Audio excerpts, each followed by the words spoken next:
නෑ මේ වෙලාවට විතරයි නීතිඥයන් හම්බෙන්න දෙන්න කියලා කොන්දේසියක් ඉස්සරහට දාන්න වෙයිද දන්නේ නැහැ පිල්ලයන්ට මේ යන විදියට.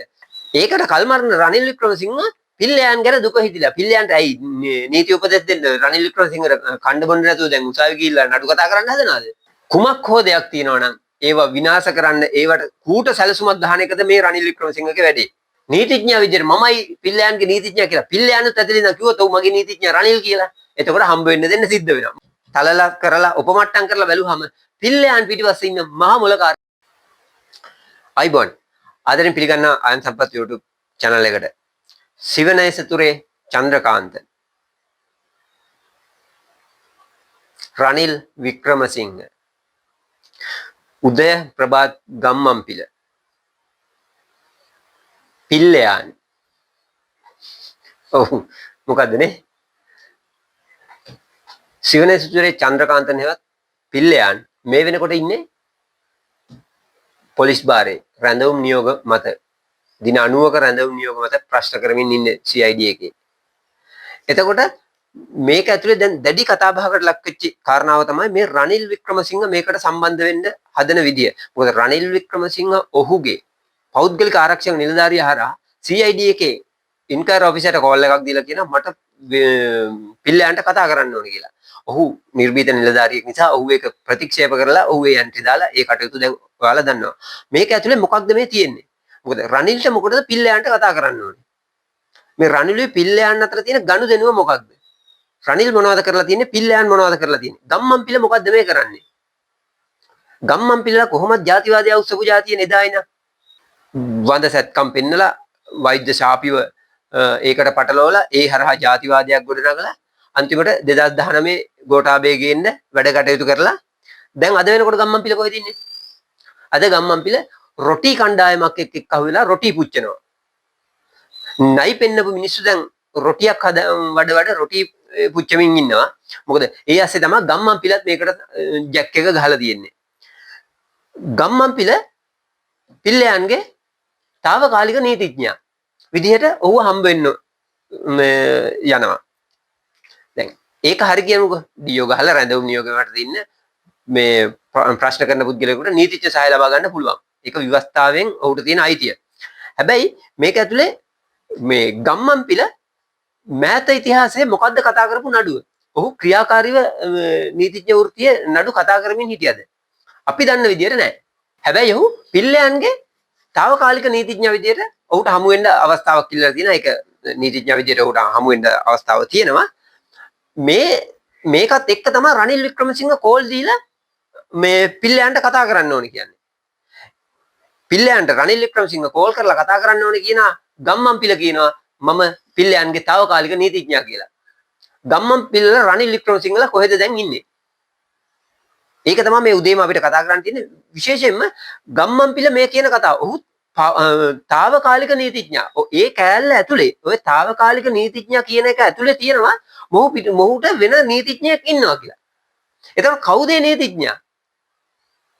හොඳට මතක තියාගන්න. රනිල් වික්‍රමසිංහත් නීතිඥයෙක්. එතකොට රනිල් වික්‍රමසිංහ දුරකථනයෙන් කෝල් කරලා ඔහුට අවශ්‍ය දේවල් පිල්ලයන්ට කියන්න බැරි වුණ හින්දාද ගම්මන්පිලව යූස් කරලා తాවකාලික නීතිඥයා විතර පණිවිඩයක් යවන්නද මේ හදන්නේ. ඒ ගැන CID නිලධාරීන් අවධානයෙන් සහ අවබෝධයෙන් ඇති කියලා අපි විශ්වාස කරනවා. මොකද රනිල් වික්‍රමසිංහ සහ පිල්ලයන් අතර මේ යන්න ගිය ගනුදෙනුව මොකක්ද? රනිල් වික්‍රමසිංහ දේශපාලන ඉතිහාසය ගැන අපිට කවුරු විශේෂයෙන් කතා කරන්න දෙයක් නැහැ. පිල්ලයන්ගේ ත්‍ස්තවාදී කියාගෙන අපිට කතා කරන්න දෙයක්වත් නැහැ. මඩකලපුවේ පොලිස් නිලධාරීන් 600ක් ඝාතනයේ සම්බන්ධයි කියලා පිල්ලයන්ට චෝදනාවක් තියෙනවා. ජෝසප් පරාජසිංහම් 2005 වෙඩි තබා මරා දැමීමට ඔහුට විරුද්ධව පිල්ලයන්ට විරුද්ධව නඩුවකුත් උසාවියේ තිබුණා. ඒක නීතිපති දෙපාර්තමේන්තුව ඇතුළත තමයි ඉවත් කරගත්තේ. එහෙම නැතුව ජෝසප් පරාජසිංහම්ගේ මිනිමරුවා තවම හොයාගෙන නැහැ. ඊට පස්සේ පිල්ලයන්ට අනිත් එක තමයි දැන් පිල්ලයන් අත්අඩංගුවට ගත්ත හේතුව තමයි නැගෙනහිර විශ්වවිද්‍යාලයේ උපකුලපතිවරයා අතුරුදහන් කිරීම. සහ මේ කතාව ඇතුළෙම ඊළඟ කැලල තමයි පිල්ලයන් පාස්කු ප්‍රහාරයට සම්බන්ධයි කියන එක.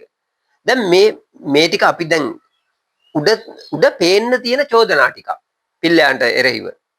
එතකොට මේ කාලරාම මොනවද? පොලිස් නිලධාරීන් බාර වුණු පොලිස් නිලධාරීන් 600ක් නිරායුධ පොලිස් නිලධාරීන් 600ක් වෙඩිතපා ඝාතනය කරන්නේ 90 දශකයේ. එතකොට ඒ වෙනකොට රනිල් වික්‍රමසිංහ කවුද?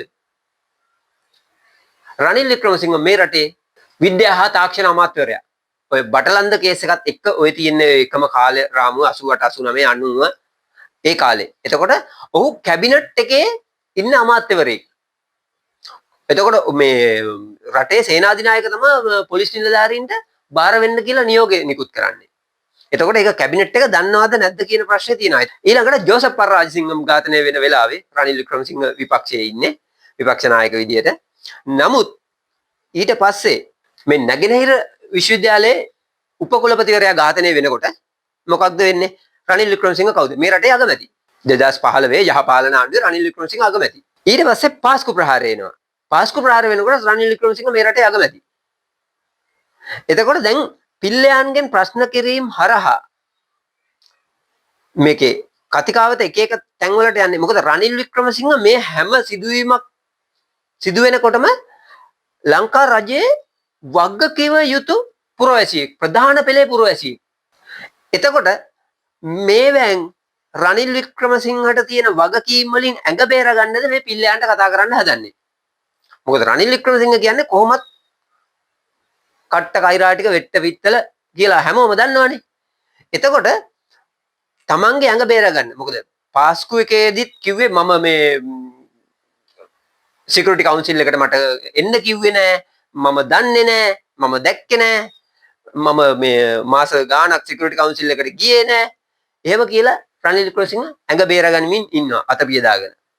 දැන් බටලන් දෙකේදී මේ අල් ජසීරා ඉන්ටර්විව් එකේදී කිව්වේ නෑ ඒක තාම පාර්ලිමේන්තු සම්මත වෙලා නෑනේ කියලා ඉතින් ලිස්සලා ගියා.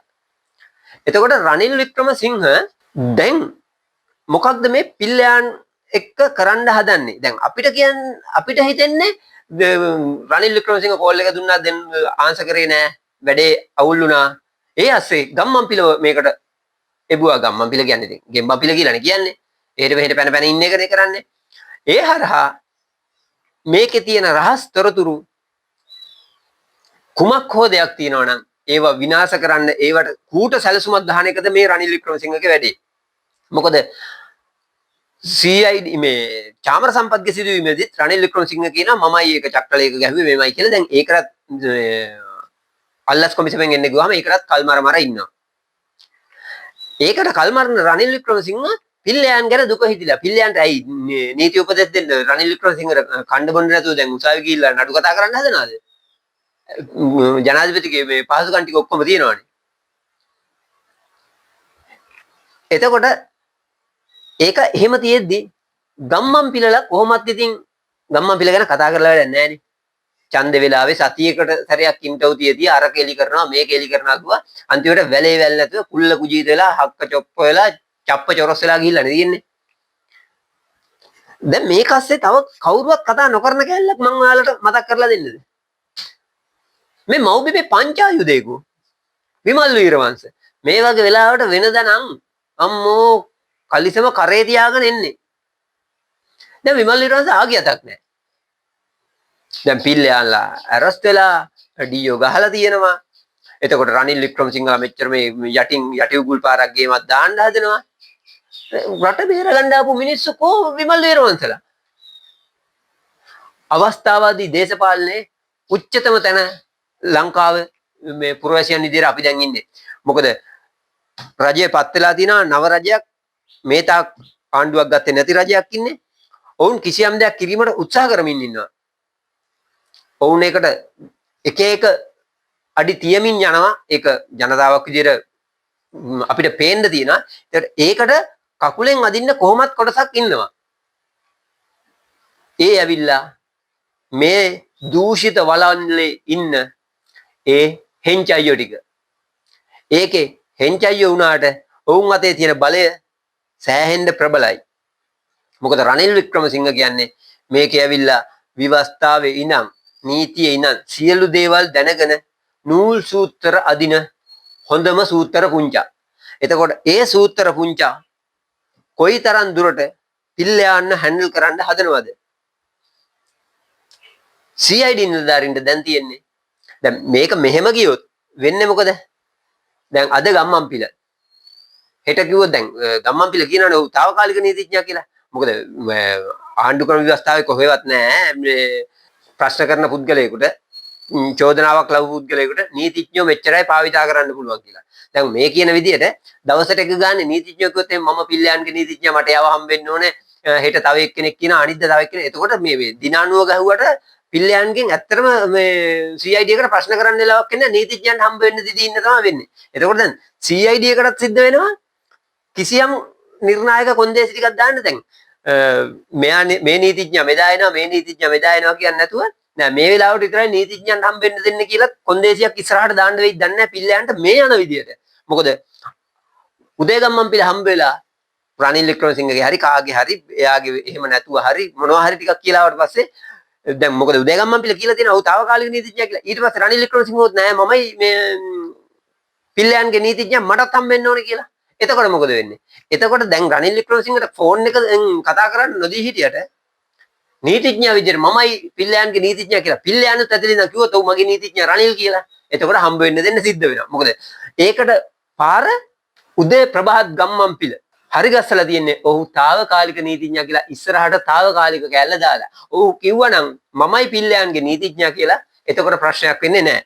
නමුත් ඔහු කියලා තියෙන්නේ తాවකාලික නීතිඥයා කියලා. ඒ හරහා ඔහු තව කෙනෙකුට හම්බ වෙන්න පාර කපලා තියෙනවා.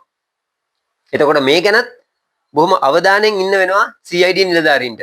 එතකොට මේ ටික මෙහෙම බැලුවාම මේ ටික ඔක්කොම වටේ කරකවලා හරි ගස්සලා තලලා කරලා උපමට්ටම් කරලා බැලුවාම පිල්ලයන් පිටිපස්සේ ඉන්න මහා මොලකාරයා කවුද? ඔයාලට මොකද හිතෙන්නේ? මෙහෙන් කෝල් දෙනවා කතා කරන්න බෑ මෙහෙන් තව නීතිඥයෙක් යනවා ඒ නීතිඥයා තව කෙනෙකුට යන්න පාර හදලා තියෙනවා නේද? විමල් වීරවංශලා මේ රටේ මේ රට වෙනුවෙන් කියලා රෙදි කරේ තියාගෙන දඟලපු මේ පචවංශලා දැන් හැංගිලා ඉන්නවා සද්දයක් නැහැ. මොකද චාමර සම්පත් රිමාන්ඩ් වෙනකොට ඒකට ඇවිල්ලා රනිල් වික්‍රමසිංහ කියනවා මමයි කිව්වේ ඒක මේ මම චක්‍රලේඛයක් ගහලා තියෙන්නේ කියලා. එතන ඒකත් අවුල් කරන්න හදනවා. මේ ක්‍රියාවලිය ඇතුලේ පිල්ලයන්ගේ පිටිපස්සේ ඉන්න මහා මොලකාරයා කවුද කියලා මම ඔයාලගෙන් අහමින් ඒකට ඔන්න වටපිටාවක් තියෙනවා. ඒ ප්‍රශ්නේ ඔයාලට ඉතුරු කරමින් අපි අද සමුගන්න වැඩසටහනෙන් ආදරෙන් කියන එකතු වෙන්න ආයම් සම්පත් YouTube channel එකත් එක්ක අපිව subscribe කරන්න, යාළුවන්ට බලන්න මේක share කරන්න, අපිට comment එකක් දාන්න, call එකකුත් දෙන්න. ඔයාලගේ තියෙන විස්තර තියෙනවා නම් අපිට email එකක් දාන්න. description එකේ අපේ email එකක් තියෙනවා. එහෙනම් අදට ගිහලා ඉන්නම් හෙට හම්බෙමු. ජය වේවා.